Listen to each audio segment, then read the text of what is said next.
अभी आप सुन रहे हैं धर्मेंद्र निर्मलिया को।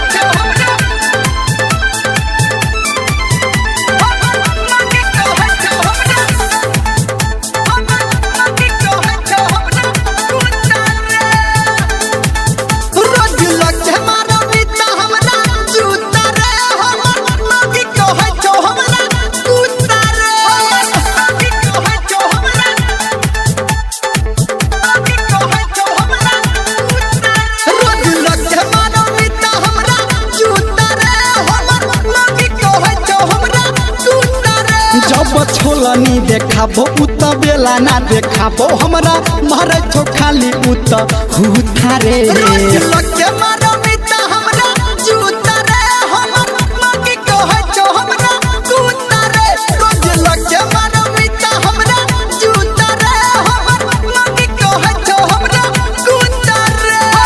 मगी कहे छो हमरा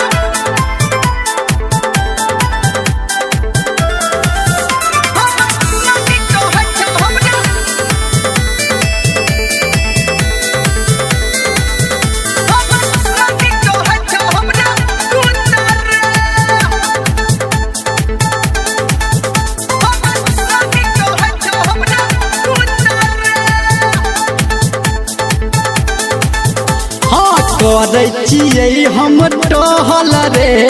अपना हमौगी के डर से हमर की करते उ कहल रे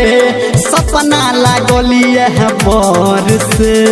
सपना लागलिए है बर से सपना लागलिए है बर से हाँ करे छियै हम टहल रे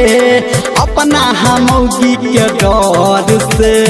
हमर की करते उ कहल रे सपना लागलिए है बोर से लाकमू का देखाबे खाली हमरा डराबे हमरा कहैया उ घर मुहता रे हमारा नेता हमरा जूता रे हमर मगी कहैया हमरा कुत्ता रे रोज लग हमारा नेता हमरा जूता रे हमर मगी कहैया हमरा कुत्ता रे